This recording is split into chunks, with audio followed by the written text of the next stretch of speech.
Señoras, el destino de la humanidad depende de nosotras.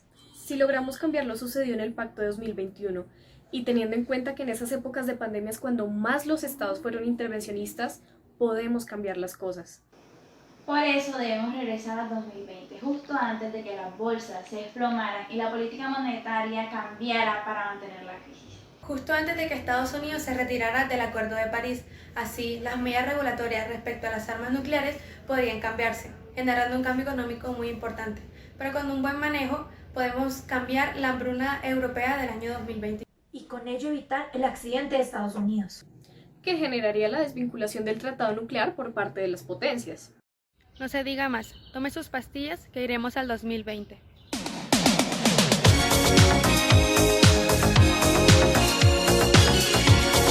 Aquí es, 10 de noviembre del 2020. La conferencia del Tratado de la No Proliferación fue pospuesta por la pandemia. Para este momento prevén que se realice antes de abril de 2021, ¿cierto? Así es, para este momento un total de 191 estados se habían adherido al tratado, Incluidos los 5 estados poseedores de armas nucleares, convirtiendo al TNP en el acuerdo multilateral de desarme con mayor número de adhesiones. Estamos en la sede de la ONU de los Estados Unidos. Esperen, ¿esa no es Kelly Craft? La representante ante la ONU del país. Puede que si hablamos con ella nos ayude a cambiar el futuro. Feli, pero qué monda, ¿cuándo me vas a pagar esa verga, marica? Yo necesito una hijueputa plaza y a las 3:30 paso por esa monda. ¿Cómo vas a conseguir esa Señora verga? Kraft. No sé. Estoy ocupada ahora. Un segundo, ¿ustedes quiénes son? Necesitamos tu ayuda. Hubo un problema con el Tratado de la No Proliferación. Todo se salió de control. Armas nucleares, eso no es importante. Ahora, llamaré a seguridad porque es que ustedes no pueden irrumpir en una sede de la ONU sin un permiso especial. Que no es importante. Creo que es mejor que lo veas por ti mismo. Esperen, ¿dónde estoy? ¿Qué es esto? Estamos en Hiroshima. Dentro de poco sucederá el desastre atómico más grande recordado en la historia. Pero como no es importante, me imagino que no habrá problema con que esté aquí. No, esperen, no me dejen aquí, las voy a ayudar. Bueno, no perdamos más el tiempo. Ya que dijiste que nos ayudarías, empecemos. Un momento, yo dije que las ayudaría, pero creo que están exagerando. Hasta el momento muchos tratados se han firmado y varios países están libres de armas nucleares. Ajá, aunque existan tratados, sin embargo, los países principales aún cuentan con armas nucleares. Bien, pero aún así, en 1961, la ONU sacó una resolución, la 1633, en la cual pues está la declaración de prohibición del uso de armas nucleares y termonucleares. También se dio el Tratado Parcial para la Prohibición de Pruebas en 1963. Y unos años después se da el Tratado de Tlatelolco. Además, que tiempo después, en 1968, se empieza a plantear el Tratado de No Proliferación de Armas Nucleares. No sigas, nosotros sabemos que esos tratados se dieron, al igual que el tratado de 1985 sobre la zona libre de armas nucleares en el Pacífico Sur. También sabemos que se da el tratado en 1987 sobre fuerzas nucleares de alcance intermedio, prohibiéndose este tipo de bombas. Y los tratados siguen. En 1995 el sudeste asiático se convirtió en una zona libre de armas nucleares. Al igual que Ucrania un año después, y ese mismo año se da el Tratado de Pelindaba en Egipto. África finalmente estaba libre de armas nucleares. No olvidemos que para ese mismo año se dio el Tratado de la Prohibición de las Armas Nucleares y ya para comienzos o cambio de siglo se dieron las conferencias del Tratado de la No Proliferación del año 2020 y 2021. Y es muy importante resaltar que para el año 2007 se dio la campaña internacional para abolir las armas nucleares. ¿Ven? Incluso ustedes reconocen los tratados que han existido. Ni que fuera un tema tan peligroso y antiguo. Ni que fuera un tema tan antiguo. ¿Segura? Creo que necesitas un poco de historia. Para empezar, creo que debemos remontarnos algo más de un siglo atrás, en 1942, en la creación del Proyecto Manhattan. En efecto, para iniciar la línea cronológica debemos resaltar 2 hechos muy importantes. El primero fue que en 1919 el físico inglés Ernest Rutherford logró la transmutación de los átomos. siendo esto un hecho muy importante a la hora de la creación de las bombas nucleares. En segundo lugar, en los años 30, el joven científico Leo Szilard consideraba la creación de una posible bomba atómica. Sin embargo, hasta agosto de 1939, antes de la invasión a Polonia y con el desencadenamiento de la Segunda Guerra Mundial, Albert Einstein junto a Leo Szilard y Edward Teller le enviaron una carta al presidente de los Estados Unidos, Franklin D. Roosevelt, para que considerara la creación de un programa de investigación acerca del uso de las energías nucleares para la elaboración de una bomba nunca antes vista, en caso de que los alemanes fueran pioneros en esta área. A partir de esto se unieron los gobiernos de Estados Unidos, Inglaterra y Canadá para así acordar el proyecto Manhattan. Como ven ahí, se están reuniendo los jefes de Estado para llevar a cabo este proyecto. Solamente el principio del caos. El objetivo principal del proyecto Manhattan era la construcción de una bomba en una instalación realmente secreta. Las investigaciones se iniciaron oficialmente el 6 de diciembre de 1942, día anterior al ataque japonés a las flotas norteamericanas. Este ataque solo generó que se aceleraran las investigaciones. Cabe resaltar que ese temor hacia los alemanes era completamente infundado. Hitler descartó la creación de la bomba atómica luego de que en 1940 se dieran fallas en su creación. El proyecto Manhattan, para este desarrollo se necesitaron un gran número de obreros, técnicos y científicos. Entre estos se encuentra el director del proyecto, Robert Oppenheimer. El proyecto tenía 3 plantas dentro del territorio de los Estados Unidos. La primera era Oak Ridge, en el estado de Tennessee. La segunda era Richland, en Washington, y la tercera era Los Álamos, en Nuevo México. En esta última planta se llevó a cabo la primera prueba de la arma nuclear el 16 de julio de 1945. El resultado de esta prueba fue totalmente satisfactorio, tanto así que el presidente de los Estados Unidos, Harry Truman, ordena la rendición de Japón en la conferencia la conferencia de Potsdam, que se da entre julio y agosto de 1945. Aquí se reúnen los países aliados. Prácticamente se amenazó a Japón para que se diera la rendición del imperio Hirohito. Pero Japón se negó, materializándose la amenaza. Y provocando los 2 impactos de bomba más representativos y grandes de la historia, Hiroshima y Nagasaki. Pues sí, entiendo, pero igual se venía de una guerra. Fue grave, pero no exageren. Grave no es el término exacto. Los efectos que generaron las bombas fueron devastadores, pero de eso no hablaremos ahora. Primero tenemos que entender qué pasó allí. La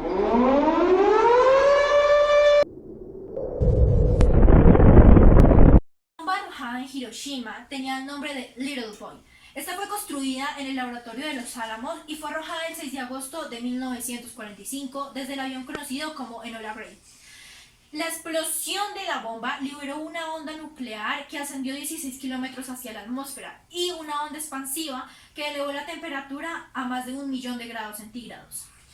Es decir, más o menos 10 veces la temperatura de la lava de un volcán. Este terrible suceso generó 70.000 personas muertas al instante y otras 70.000 murieron durante los días o semanas siguientes. Bueno, algunas de las víctimas fallecieron 20 años después a causa de los efectos de esta bomba.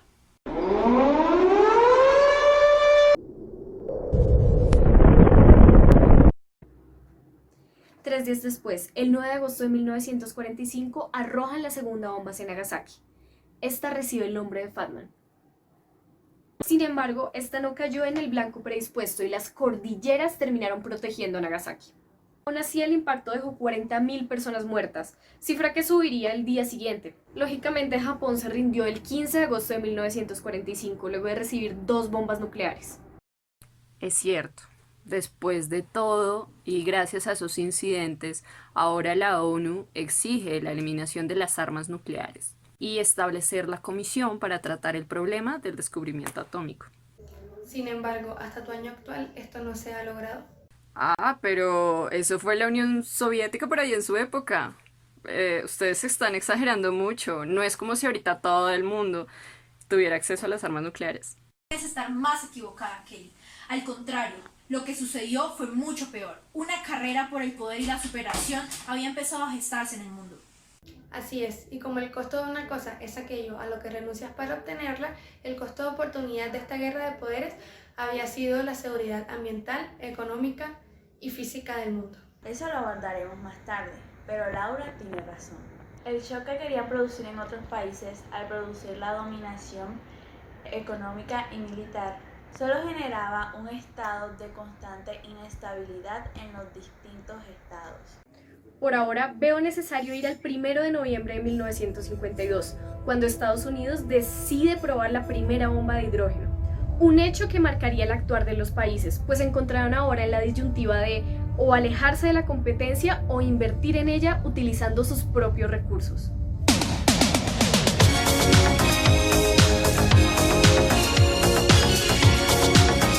Nos encontramos en el atolón Enewetak, ubicado en las Islas Marshall. Aquí, Estados Unidos probó su primera bomba de hidrógeno. Se calcula fue al menos 500 veces más poderosa que la bomba de Nagasaki. El artefacto nuclear pesaba 75 toneladas y su fuerza explosiva era de al menos 10,5 megatoneladas de TNT. La bola de fuego de un tamaño de 5 kilómetros logró calcinar la laguna de 1000 kilómetros hasta secarla, lanzando cientos de millones de toneladas de agua y de residuos a la atmósfera. En el punto cero de la explosión se registró una temperatura de 15 millones de grados, aproximadamente la temperatura del núcleo del Sol. Es importante resaltar que para el 3 de octubre de ese mismo año, el Reino Unido ya había probado un arma nuclear en Australia, más exactamente en las Islas Montebello, aunque no solo allí, puesto que hicieron pruebas en Moralinga y en Emu. Estos países habían empezado a dispararse en lo que respecta al aprovisionamiento. ¿Y nadie decía nada? Estoy segura que estos planes de los que hablan solo hacen parte de los cambios marginales en planes de acción de las naciones. Por el contrario, veo que las distintas élites no se pronunciaban. En eso también te equivocas. En julio 9 de 1995, eminencias de distintas áreas en cabeza de Bernard Russell y Albert Einstein escribieron alertando los riesgos de seguir en el camino de la guerra y el desarrollo de armas cada vez más mortíferas. Lejos de lanzar una simple queja al aire, el manifiesto exigía a los gobernantes que buscasen una solución pacífica escalada de tensión entre las dos grandes potencias, Estados Unidos y la Unión Soviética. Igualmente, en febrero 17 de 1958 se reúne la campaña contra el desarme nuclear en Reino Unido, buscando pacíficamente acabar el terror. Entre otras cosas, es importante resaltar que para el 1 de marzo de 1954 se dio un supuesto error en la bomba de hidrógeno creada por los científicos de los Álamos. Esta la llamaron Bravo y fue probada en el atolón de Bikini en el Océano Pacífico. Condujo a que una explosión que debía limitarse a los 5 millones de toneladas de TNT alcanzara los 15 megatones y esta se convirtió en el mayor test nuclear efectuado nunca antes por Estados Unidos. Entiendo que en este momento todo pareciese oscuro, pero de todas maneras Estados Unidos tuvo que indemnizar a estas poblaciones, llevándoles médicos, reubicándolos e incluso brindando apoyos económicos a estas islas. ¿No hubo para ese entonces incluso un tratado en la Antártida? En ello tiene razón. Para diciembre 1 de 1959, las pruebas nucleares habían quedado prohibidas allí con el Tratado de Antártico. Este establecía que quedaba prohibida cualquier explosión nuclear y eliminación de desechos radiactivos en la Antártida, y que en interés de toda la humanidad que la Antártica continúe utilizándose siempre exclusivamente para fines pacíficos y que no llegue a ser escenario objeto de discordia internacional. Sin embargo, otros países ya buscaban nuevos horizontes para probar y dónde probar sus armamentos. Para febrero, en 1960, en el caso de Francia, probaron su primera arma en el desierto de Sahara, algo que sería muy frecuente hasta 1996. ¿Y la Unión Soviética se quedó atrás? Yo por eso digo que los comunistas siempre hablan y nada hacen. Creo que es mejor que lo veas por ti mismo. We're no strangers to love. You know the rules, and so do I. En octubre 30 de 1960, 1961 se llevó a cabo la prueba de la bomba más grande registrada en la historia. La Unión Soviética hace explotar la bomba del Tsar en Nueva Zelanda cerca de Rusia. Esta bomba tenía 3000 veces mayor potencia que la bomba arrojada en Hiroshima. Tanto así que en la ciudad de Severny, que era la ciudad militar rusa construida para la evaluación de pruebas nucleares, la mayoría de sus edificios quedaron totalmente destruidos. La ciudad se encontraba a 55 kilómetros del punto cero de la explosión, pero esta explosión fue de tal magnitud que se generó un terremoto de 5.0 en la escala de Richter. Por supuesto, pero están exagerando todo. La respuesta internacional no demoró en llegar. Para noviembre 24 de ese mismo año salió la resolución de la ONU 1653, la declaración de la prohibición del uso de armas nucleares y termonucleares. Es también importante recordar que entre octubre 16 y 29 de 1962, Estados Unidos descubre misiles en Cuba. Por ello, la potencia le impartió un bloqueo de 13 días. Así es, ante una inminente amenaza de Estados Unidos, la Unión Soviética le habla a Cuba para que éste implemente dentro de su territorio misiles tácticos con el fin de disuadir a Estados Unidos. Estados Unidos, ni corto ni perezoso, implementa un cerco aéreo naval para defenderse y la OEA sanciona a Cuba por sus acciones. El 26 de octubre, la Unión Soviética le propone a Estados Unidos retirar sus buques soviéticos solo si el gobierno estadounidense renuncia públicamente a derrocar el régimen de Fidel Castro. Un día después se destruye una nave espía con un misil 2U. Por miedo a una reacción, la Unión Soviética propone a Estados Unidos el desmantelamiento de su base nuclear en Cuba solo si Estados Unidos retiraba sus bases nucleares de Turquía e Italia. Y finalmente Estados Unidos acepta. Recuerdo muy bien, casi se arma una guerra. Tal cual, Kate. Y por ello, al poco tiempo, más exactamente en agosto 5 de 1963, se abre a la firma el Tratado Parcial para la Prohibición de Pruebas. En este se prohíben las pruebas en el espacio exterior, en la atmósfera y debajo del agua.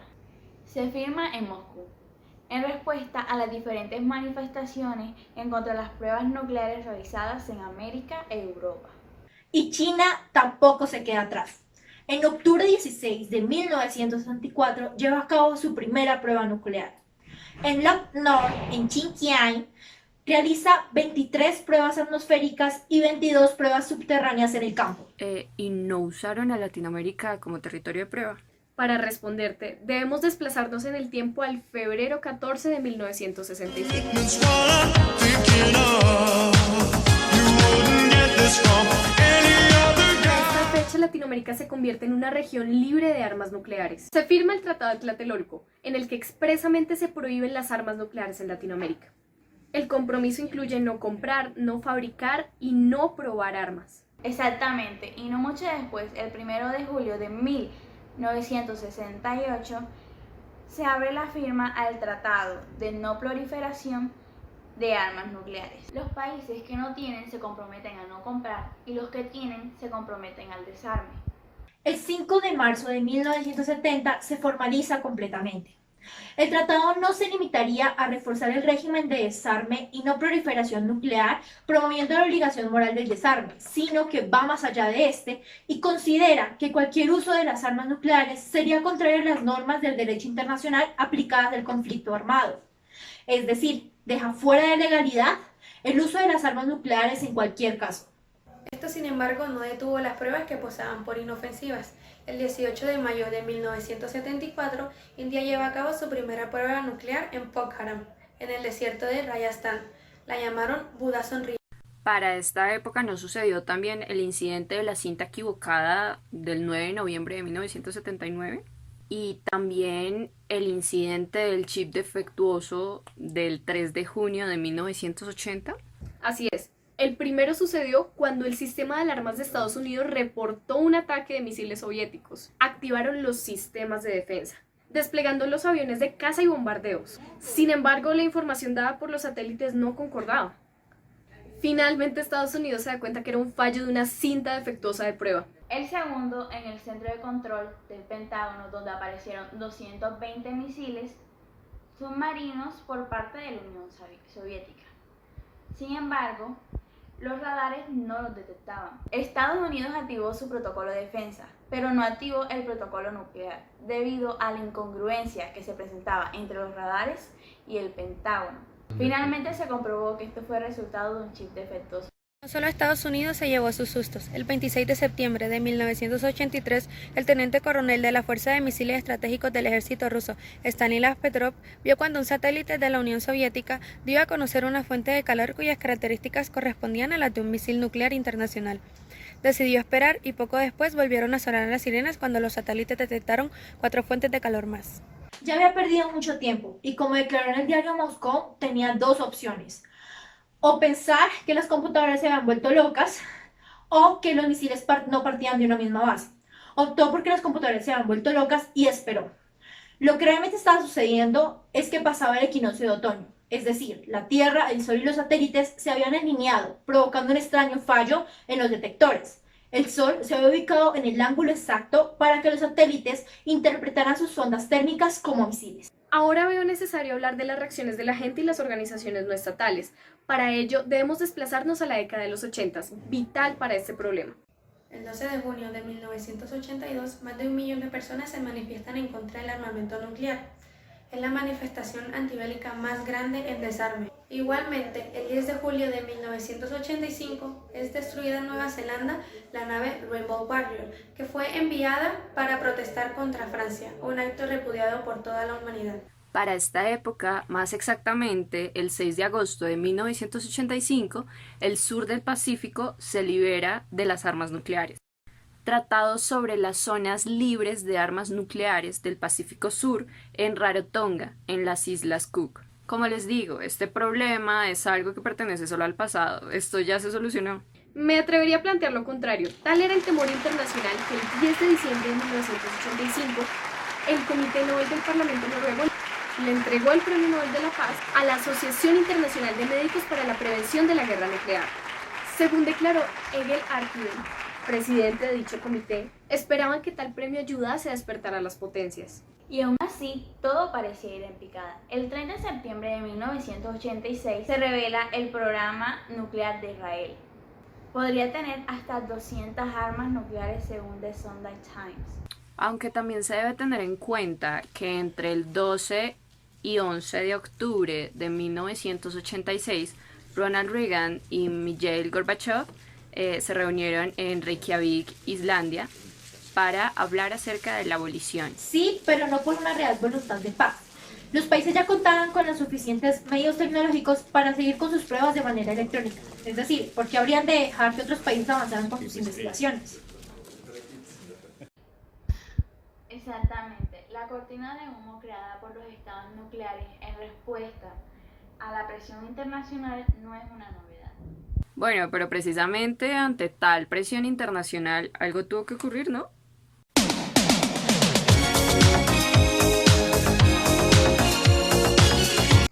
En ese entonces no existía una gran presión internacional. En cambio, en los 90s, la comunidad internacional empezó a gestar tratados con un poco más de ganitas. Ganas que no le faltaron a Sudáfrica, por ejemplo. Ese estado llegó a tener más de 200 armas nucleares, pero luego, el 10 de junio de 1991, se unió el Tratado de la No Proliferación y se desarmó totalmente. Los sudafricanos y las sudafricanas tienen un sentido común mucho más grande que los otros países. Como ustedes ya le dijeron, de eso tan bueno no dan tanto. Porque Sudáfrica se desarmó. Pues algún interés tuvo que tener. Señora, no todos los países son tan irracionales como Estados Unidos. A partir de mediados de la década de los 80, se llevan a cabo unos cambios fundamentales en el entorno internacional que terminarían afectando a la situación de seguridad externa de Sudáfrica y a su percepción por parte del gobierno. Así es, como por ejemplo la caída del muro de Berlín en 1989 y el final de la Guerra Fría, el acuerdo tripartito entre Sudáfrica, Angola y Cuba en diciembre de 1988, que tuvo como consecuencia la retirada de 5.000 tropas cubanas de Angola, y la independencia de Namibia en 1989. En efecto, todos los acontecimientos fueron piezas claves para que, combinados con la decisión política de ponerle fin al régimen del apartheid, convencieron al continente sudafricano de la inutilidad y los inconvenientes de seguir poseyendo armas nucleares. Y nuevamente, ¿dónde está la presión internacional entonces? Oye, más despacio, vamos por partes. En 1993, la Organización Mundial de la Salud solicitó una opinión consultiva a la Corte Interamericana de Justicia acerca de la legalidad del uso de las armas nucleares vista desde sus efectos a la salud y al medio ambiente. Asimismo, en 1994, la ONU solicitó otra opinión consultiva a la Corte Interamericana de Justicia en relación con una cuestión más amplia. ¿Autoriza el derecho internacional, en algunas circunstancias, la amenaza o el empleo de armas nucleares? La Corte le contestó a la ONU, pero no a la OMS, argumentando que la pregunta de esta se encontraba mal formulada. Pero esto no es tan importante. Lo relevante fue lo que consignó la Corte, que en adelante sí se volvió un precedente judicial demasiado preocupante. En síntesis, el 8 de julio de 1996, la Corte emite la opinión consultiva en la que destaca que ningún tratado prohíbe las armas nucleares. La Corte tampoco admite que el derecho consuetudinario acoja la prohibición a un arma nuclear, pero no se consideró verdad absoluta dado el escaso apoyo que tuvo. Claro, allí la Corte establece que no existe ni en el derecho internacional ni en el derecho de los tratados ninguna autorización concreta para recurrir a la amenaza o al empleo de las armas nucleares, pero también que no existe ninguna prohibición en general acerca de el empleo o la amenaza de las armas nucleares como tal. De igual manera, la amenaza o el empleo de las armas nucleares sería totalmente contradictorio a las normas establecidas por el derecho internacional aplicable, a los conflictos armados, principalmente a los principios y normas del derecho humanitario. Sin embargo, la Corte se pronuncia con respecto al derecho a la legítima defensa, la cual es una excepción que se rige por el principio de excepcionalidad y proporcionalidad. Es decir, si el Estado no es atacado con armas nucleares, no se puede defender con armas nucleares. También se establece el concepto de supervivencia del Estado, lo cual fue muy controversial en medio de los juristas, ya que implica que en situaciones extremas se pueden pasar por alto las normas y principios del derecho humanitario. Bueno, pero dejando a un lado todo esto, la Carta de las Naciones Unidas y el derecho humanitario ¿no deberían contar en todo esto? La Carta de las Naciones Unidas no concreta el nombre de las armas que prohíbe. Y con respecto al derecho humanitario, uno de los grandes argumentos en contra de las armas nucleares en concreto son los principios básicos de este, es decir, la capacidad de distinguir entre objetivos civiles y militares, y la prohibición de causar daños superfluos. De todos modos, el derecho humanitario carece de fuerza al crear derecho en instancias internacionales. Tú más que nadie deberías saber eso.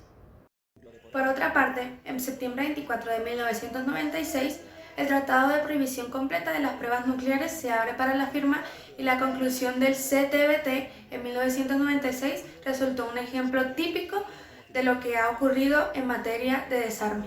Las naciones tecnológicamente más avanzadas llegan a un punto en el cual pueden descartar una determinada arma o una actividad relacionada con los armamentos nucleares. Entonces, tratan de prohibir esta arma o actividad del mundo mediante un tratado multilateral. Ustedes están pasando por alto todos los esfuerzos de la comunidad internacional. Me refiero, en el año 2007 hubo una coalición global para crear la campaña internacional de abolición de las armas nucleares, acto que permitió en el 2017 llevar a cabo el Tratado de la Prohibición de las Armas Nucleares.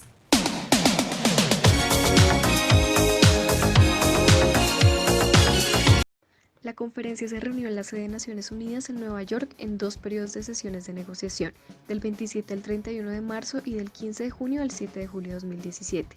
Esta conferencia no logró involucrar a los principales afectados, ya que en el proceso de negociación del tratado no participó ninguna potencia nuclear ni ninguno de sus aliados, a excepción de Países Bajos. No obstante, aún a pesar de estas ausencias, el TPAN se aprobó y se abrió firmas el 20 de septiembre de 2017.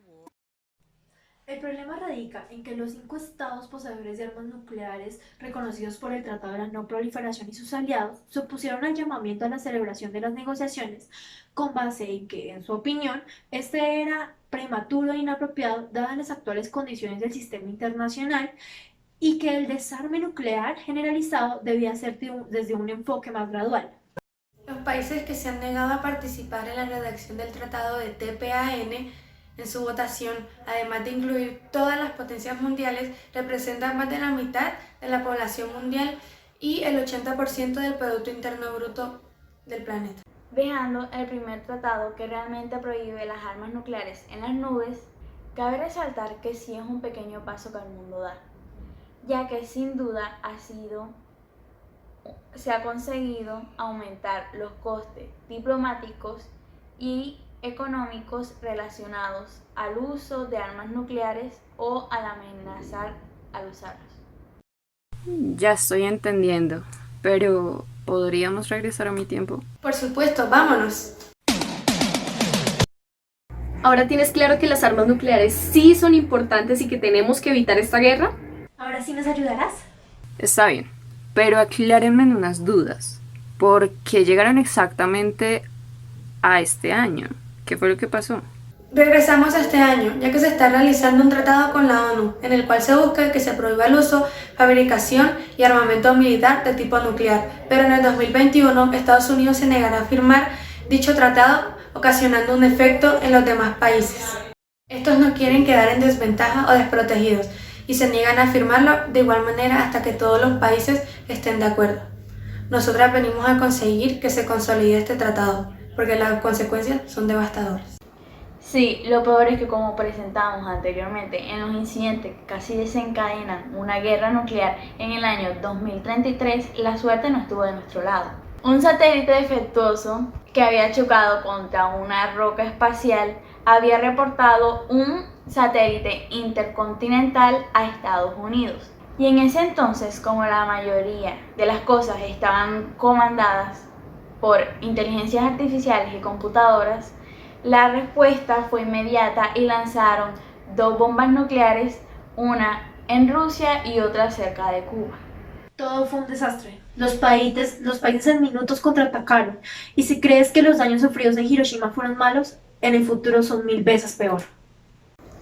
La zona cero, el epicentro donde caería la bomba, muere el 100% de la población que se encuentra en él. Y todos los efectos se reciben simultáneamente sin desfase alguno. El efecto en conjunto es tan brutal que no puede quedar nada en pie. Las consecuencias de lo que pasó ese día por las bombas son inimaginables e imposibles de exponer. Pero para que tengas una idea, Kelly, imagina las consecuencias de las bombas de Hiroshima y Nagasaki multiplicadas por 100. Solo imagina estar caminando y que una luz aparezca en el cielo. Es tan brillante que te deja ciego o te deja al menos con problemas de visión. Sí, y no solo eso, los daños causados por las bombas están divididos por etapas. El efecto que menciona mi compañera Sofía sería solo la punta del iceberg y hace parte del destello luminoso, pero eso iría luego de varias etapas. De eso ya sé. La radiación ionizante, el pulso electromagnético, luego el destello luminoso, el pulso térmico, onda de choque, lluvia radiactiva local, oscurecimiento radioeléctrico y terremotos serían los efectos inmediatos. Mientras que los incendios, contaminación radiactiva, destrucción de la capa de ozono, invierno nuclear, culminando con sinergias, son los efectos retardados. Así es, en resumidas cuentas, muchos sufrirían. No se podrían usar ni las centrales ni los aparatos eléctricos. Se provocaron incendios a causa de los rayos gamma. Y la radiación infrarroja fue tan brutal que causó daños en el ADN. Después de la luz cegadora llegó el calor abrasador. Literalmente los cuerpos que estaban cerca se quemaban al instante y los que estaban más alejados tenían quemaduras de segundo o tercer grado. Lo peor, la onda expansiva. Esto se trata de una velocidad mayor que la del sonido. Causa lesiones dependiendo de la cercanía a su núcleo. Generalmente se da la ruptura de vísceras y de pulmones, además de los traumatismos por el impacto con objetos sólidos. Las partículas reactivas liberadas cayeron en forma de ceniza y a lo largo de los meses en lluvia reactiva. Eso es lo que llamamos lluvia ácida. Esta lluvia contamina las aguas y la tierra. Todo esto ya pasó en Hiroshima y Nagasaki y entre mayor sea el avance tecnológico, más terribles van a ser las consecuencias. Cada vez las bombas serán más destructivas. La destrucción que implica una bomba atómica no se acaba aquí. Decenas de pequeños incendios formados por la radiación térmica, tuberías de gas rotas y acelerantes como las salideras y los propios coches hicieron de la ciudad una trampa mortal para los supervivientes. Los que hayan conseguido salir de los edificios destruidos sufrieron un azote por una gran masa de aire que se trasladará a más de 300 km por hora, movida por una onda expansiva y que llevará con ella todo lo que haya recogido a su paso. Y si estas personas se expusieron a la radiación residual, lo más probable es que obtengan distintos tipos de cáncer, como sería la leucemia, problemas circulatorios y los hijos de estos presenten mutaciones, malformaciones, cánceres y trastornos psicológicos. Los efectos psicológicos, la incidencia que tienen las bombas nucleares en los sobrevivientes es abismal. La mayoría sufre estrés postraumático y graves estados de ansiedad y depresión, que se ven agravados por enfermedades y con el rechazo social de algunas personas. Escuchándolo así, sin términos científicos, se escucha muy devastador. ¿Y solo por una equivocación? Sí, el supuesto misil no era más que un avión. Por eso es tan importante ese tratado.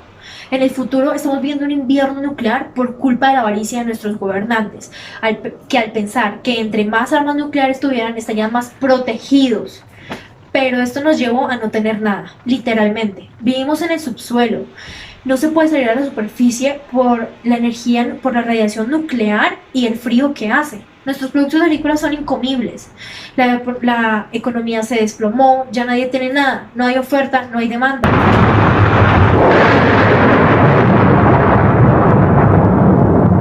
Ahora bien, nos parece muy importante hablarte sobre la economía de las bombas. ¿Quisieras preguntar algo puntual? Claro, ¿qué ventajas económicas podría sacar un país de las armas nucleares? Mira, por un lado, los beneficios económicos reales de un país al poseer o fabricar bombas nucleares no se pueden medir directamente en términos monetarios, ya que por medio de las regulaciones está prohibido vender a terceros bombas nucleares ya fabricadas. Bueno, incluso el uranio enriquecido al 90% está prohibido para la venta, y este es fundamental para la creación de bombas nucleares. Entonces el país que quiera poseer un arma propia debe invertir y crearla él mismo. Sí, pero es algo extremadamente costoso por la inversión en la investigación y el desarrollo. Entonces se podría decir, por todo lo anterior, no es rentable vender este tipo de tecnología ya que no se puede. Por un lado, se dice que una bomba nuclear no es fuerte por su poder de destrucción, sino por su poder de disuasión. Esto quiere decir que vale más poseerlas por su alcance de influencia global que por su mismo poder. Muchas veces esta influencia de las bombas genera una alianza entre países. Entonces tendría sentido que los países nucleares utilizaran las armas como monedas de cambio, ¿no? Exacto, un claro ejemplo de esto es la OTAN, donde Estados Unidos crea alianzas con países miembros, utilizando su arsenal nuclear como moneda de cambio en algunos tratados. El único beneficio económico de un país al tener tecnología nuclear es la creación de la energía en un reactor nuclear, porque no pueden vender armas nucleares, pero sí tecnología para producirlas. Vale, una vez entendido todo esto, creo que los costos que acarrea la creación de una bomba son muy elevados, ¿no? El proyecto Manhattan fue un proyecto muy ambicioso por parte del gobierno de los Estados Unidos, donde se aproxima que se invirtieron un total de 2.400 millones de dólares para inicios de 1947, cuando la guerra ya había terminado. Se estima que para 1945 el coste rondaba los 1.900 millones de dólares de la época, y también que cerca de un 90% del presupuesto total fue destinado a la construcción de las plantas y materiales, y solo el 10% al desarrollo y producción de las bombas. A finales de 1945 se habían producido un total de 4 bombas. La de prueba Trinity, la lanzada en Hiroshima, Little Boy, la lanzada en Nagasaki, Fat Man, y una cuarta que no fue utilizada. Eso supuso que el coste de una bomba estuviera en un promedio de 500 millones de dólares de 1945. Sabiendo que Hiroshima y Nagasaki fueron los lugares elegidos por tener importantes depósitos de armas y puertos de embarque, entonces, ¿cómo fue la economía de Japón antes y después de la bomba? Actualmente Hiroshima es el centro de industrialización de la región Chugoku Shikoku. Es una ciudad portuaria y su aeropuerto es utilizado para el transporte de mercancías. Su principal fuente es la industria de transformación, con las industrias básicas que es la producción de automóviles Mazda, piezas de automóviles y equipo industrial. Mazda Motor Corporation es de lejos la empresa dominante en Hiroshima. Las ventas de Mazda son del 32% del PIB en esta área. Por su parte, Nagasaki es una próspera ciudad portuaria con una rica industria naval y un comercio muy fuerte en la región. La importancia económica que tenía Japón antes y durante la Segunda Guerra Mundial era algo increíble. El imperio japonés era la potencia más grande de todo el continente, llegando a controlar la economía casi que de todo este. Pero las implicaciones que trajo la Segunda Guerra Mundial fueron demasiadas para el imperio del sol naciente. Se estima que una cuarta parte de la riqueza nacional se perdió, llevando la economía de todo un país a la ruina. Para la época entre 1946 y 1949, Estados Unidos ocupa a Japón tras su rendición, tratando de impulsar la economía con un presupuesto anual de $500 millones, algo que no fue de todo productivo ya que este país se encontraba en un total colapso. Ante la inminente tragedia económica del país, las fuerzas estadounidenses recurrieron al banquero Joseph Dole, conocido por haber ayudado a restaurar la economía luego de Alemania libre tras la Segunda Guerra Mundial, creando el conocido Dutch Line, un plan de estabilización económica el cual sacaría del país del colapso. El plan consistía en, primero, equilibrar el presupuesto nacional consolidado. Segundo, establecer la cuantía de ayuda de Estados Unidos a través de un nuevo fondo. Tercero, establecer un índice de cambio único para el yen. Y cuarto, reducir la intervención en la economía, especialmente eliminando lo que eran los subsidios y los controles de precio. Ahora que ya sabes la historia de las bombas, las consecuencias y los efectos internacionales que trae, entenderás lo importante y esencial de que se firme este acuerdo, y sobre todo que se comprometan al desmantelamiento nuclear. Lo dejamos en tus manos. En tus manos, en tus manos, en tus manos. En tus manos, en tus manos. Me mal viaje, pero horrible.